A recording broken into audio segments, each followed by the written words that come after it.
오늘은 순교자와 배교자의 하나님이라는 제목으로 함께 말씀을 나누도록 하겠습니다. 규리야 괜찮지? 위치가 바뀌었네. 거기서 그냥 자연스럽게 자는 거지? 네, 지난주에 저희 수박교회는 나가사키 성지순례를 잘 다녀왔습니다. 솔직하게 말하자면 이게 성지순례라는 표현보다는 그냥 친척들끼리 한 3박 4일 어디 여행 갔다 온 것 같은 느낌이긴 합니다. 그래서 뭐 실패냐 뭐 그건 아니고요. 이제 제가 딱 원했던 모양의 성격의 성지순례였습니다. 저는 성지순례가 너무 그렇게 좀 너무 진한 걸 원치 않았어요. 그 순교라는 그게 너무 세기 때문에 그거를 그냥 어떻게 보면은 이게 그냥 소비될 수 있거든요.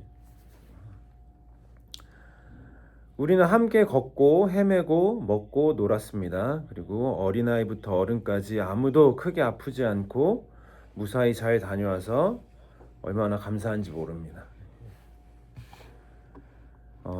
엔도 수샤쿠의 소설 침묵은 1966년도에 발표된 실화를 바탕으로 쓴 가톨릭 문화의 대표작입니다. 저희가 그 오우라 천주당 갔잖아요. 사실은 오우라 천주당을 주변으로 요 둘레길이 있는데 그게 이제 엔도 슈사쿠가 실제로 이제 산책하던 산책로거든요. 둘째는 거기에 돌았더라고요. 안 들어가고 진짜 좋다고. 저도 아직 한 번도 못 가봤는데 배경은 17세기 일본이고요. 도쿠가와 막부의 기독교 박해 시대의 이야기죠. 나가사키는 이제 실제로 중국하고도 가깝고 유럽하고도 가깝고 뭐 등등등 해서 또 개항도 일찍 했고 그래서 여러 가지 복합적인 문화가 섞여 있고 그리고 상당히 빨리 이 기독교를 받아들인 곳입니다. 여기서 말을 좀 정리하자면 기독은 예수님이죠. 그러니까 예수님을 믿는 종교는 다 기독교예요. 동방종교든지 뭐 천주교든지 개신교든지. 근데 이제 기독교 안에서 이제 천주교랑 개신교랑 나뉘는 거죠. 그 나가사키의 성지들은 다 천주교 성지입니다. 천주교의 이야기들이고. 처음에 이제 포르투갈의 상선이 입항하면서 그리고 이제 천주교가 들어왔는데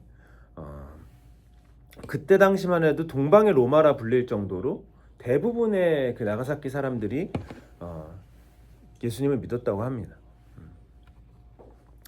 그런데 이제 박해가 시작됐죠. 포르투갈 예수의 신부 로드리고는 자기의 스승이었던 페레이라가 배교했다는 소문을 듣고 믿을 수 없었습니다. 그래서 왜냐하면 정말 그 신학교에서 정말 불의 사자 같은 스승님이었거든. 그래서 그 소식을 믿을 수 없었고 자기 눈으로 확인하겠다고 그 박해가 극심했던 일본으로 들어가죠. 그 이야기입니다. 그곳에는 정말 잔혹한 박해가 있었고 신자들의 순교가 있었고 그리고 이 모든 것을 아우르는 하나님의 침묵이 있었습니다. 결국 로드리고도 이 소설 속에서는 페레이라 신분처럼 후미의 앞에 서게 됩니다. 저는 이 나가사키 성지순례를 하면서 그리고 정답을 알 수 없는 그 속으로 정답을 정말 알 수 없는 수많은 질문들을 했습니다. 그 질문들을 좀 나누자면 아버지 하나님께서 자녀된 내가 순교하길 바라실까? 구키와 진욱이가 신앙을 지키기 위해서 순교한다고 하면 나는 찬성할 것인가? 반대할 것인가? 순교가 혹시 자기만족일 수 있진 않나? 스스로 종교적인 영웅 심리에 취했던 건 아닐까? 하나님은 원하지 않는데 순교할 수도 있나? 예수님께서 이미 2000년 전에 죽으셨는데 우리까지도 죽어야 되나? 배교자는 지옥에 갈까? 순교자는 천국에 상이 많을까? 배교는 믿음의 실패이고 순교는 믿음의 성공일까? 남을 위하여 배교하는 사람은 배교자인가 아닌가? 겉으로만 배교하고 속으로 하나님을 사랑하는 사람은 무엇인가? 무엇보다 하나님은 그들이 정말 말도 안 되는 고문을 받고 죽임을 당할 때 뭐 하고 계셨나? 왜 침묵하셨을까? 엔도 슈사크는 왜 이 소설 제목을 순교나 배교로 짓지 않고 침묵으로 지었을까? 이런 질문들이 많았기 때문에 이 순교라는 어떤 신학적인 그 한 주제를 그 순교지를 다니면서 가볍게 10분, 5분 이렇게 얘기할 수 없었습니다. 여러분들도 이 질문을 한번 좀 곰곰이 생각해 보시되 쉽게 대답하면 안 돼요. 쉽게 대답하면 안 됩니다. 로드리고 신부는 일본인 성도들이 로드리고 신부 앞에 이제 일본인 성도들이 십자가에 거꾸로 매달려 있습니다. 그러니까 이제 머리 쪽으로 피를 빼가지고 피를 말려서 죽이는 고문이에요. 후미에를 밟으면은 살려주겠다는 거예요.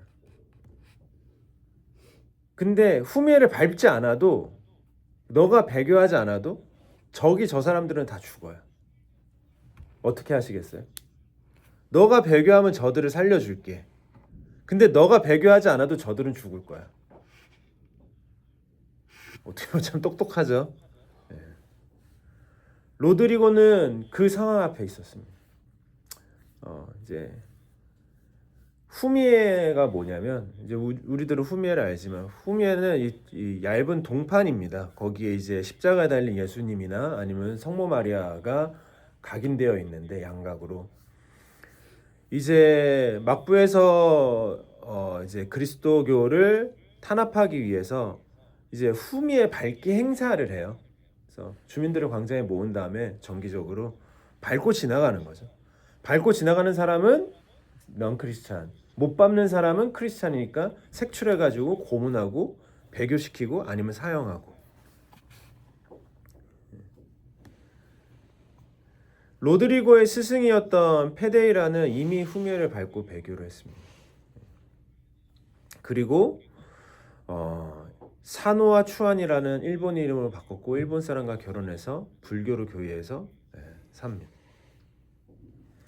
그 후미 앞에 고민하고 있는 로드리고에게 이제 페데이라가 얘기합니다. 너의 그 종교적 신념 때문에 저들이 죽는 것이다.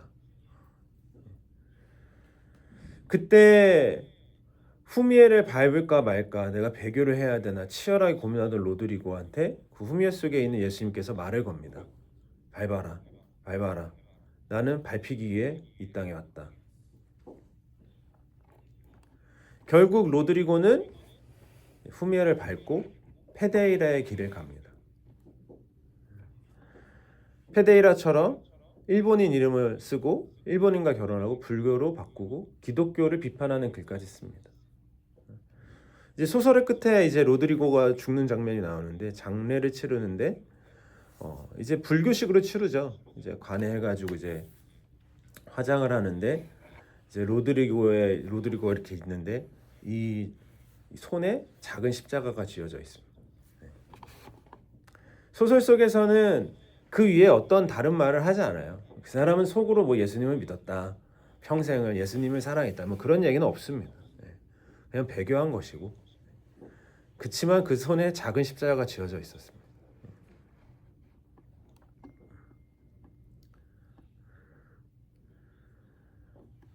로드리고가 그 후미에를 밟을 때 예수님의 눈과 이제 눈이 마주치는데 거기 소설 속에서 예수님이 슬픈 눈을 하고 있었다라고 적혀 있어요. 예수님이 왜 슬펐을까요? 얘가 배교해서 슬펐을까요?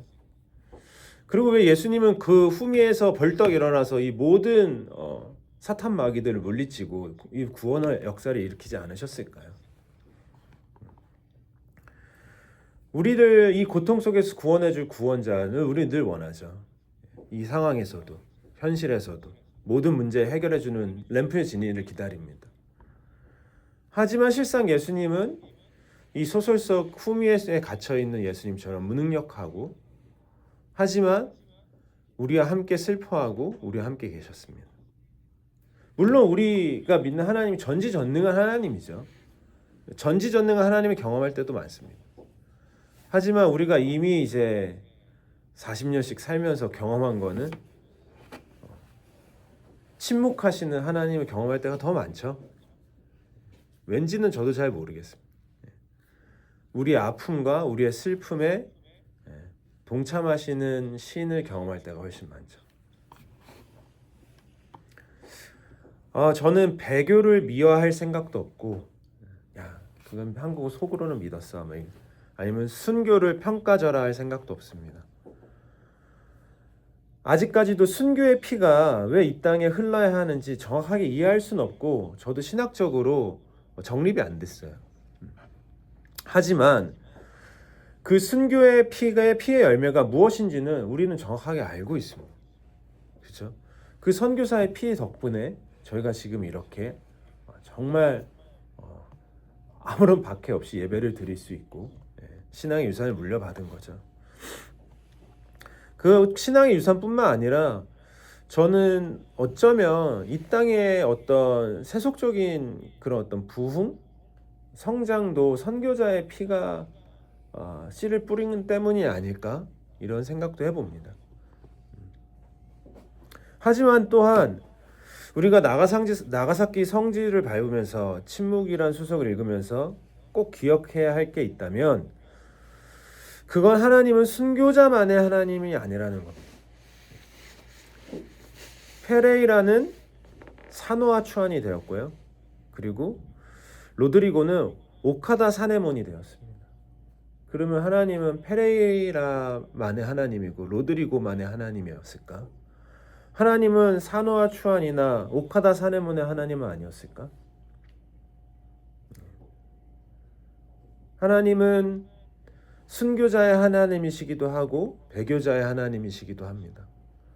하나님의 은혜가 배교자에게도 동일하다는 것을 저는 나가사키를 다니며 그리고 이 침묵이라는 소설을 접하며 다시 한번 깨달았습니다. 만약에 하나님이 페레이라만의 하나님이고 로드리고만의 하나님이었으면 저와 여러분은 이 자리에 있을 수 없겠죠. 저는 날마다 눈에 보이지 않는 후미에를 밟고 삽니다. 하나님께서 그런 김정열의 하나님이기도 하기 때문에 우리가 이 하나님을 그냥 믿고 존경하고 따르는 걸 넘어서 사랑하는 거죠. 하나님께서는 저희를 성도로 부르기도 했지만 자녀로 부르셨고 또 배우자로 부르셨죠. 이 세상에 수많은 신이 있다 한들 이 세상에 수많은 종교가 있다 한들 배교자의 신이 되는 종교가 또 어디 있을까? 배교자까지 사랑하는 신이 또 어디 있을까? 그런 생각이 많이 들었습니다. 또 그런 신을 사랑하고 함께 찬양하면 좋겠습니다. 이 오늘의 현실은 이렇지만 우리가 날마다 어떠한 고통 속에서 고난 속에서 내가 스스로 해결하지 못하는 이 문제 속에서 마음속에 나만의 후회를 밟고 사는지는 모르겠지만 그럼에도 불구하고 우리가 입술로는 이 고백을 하죠. 종말의 때, 부활의 때 나의 신앙이 완성되었을 때를 상상하며 결국 저도 죽기까지 하나님을 사랑한다고 그렇게 고백을 합니다. 그리고 이 고백은 그리스도의 십자가 속에서 완성될 것을 믿습니다. 오늘 본문 말씀을 함께 다 같이 읽으면서 설교를 마치도록 하겠습니다. 본문 말씀 우리 함께 읽겠습니다. 내가 그리스도와 함께 십자가에 못 박혔나니 그런즉 이제는 내가 사는 것이 아니요 오직 내 안에 그리스도께서 사시는 것이라. 이제 내가 육체 가운데 사는 것은 나를 사랑하사 나를 위하여 자기 자신을 버리신 하나님의 아들을 믿는 믿음 안에서 사는 것이라. 아멘. 기도하겠습니다. 순교자와 배교자와 그리고 저와 우리 모두의 하나님을 찬양합니다. 하나님을 사랑합니다. 순교자의 피를 기억하고 그 열매를 우리가 이렇게 신앙의 씨앗을 물려받아 하나님을 믿고 따를 수 있음을 감사합니다. 하나님 저희에게도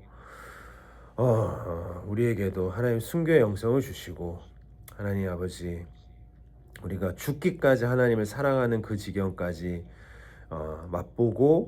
맛보는 저희 수박교회 다 될 수 있게 하여 주시옵소서. 예수님의 이름으로 기도드립니다. 아멘. 우리 보혈을 지나 내게 있는 향유옥합 찬양하면서 봉헌하겠습니다. 내게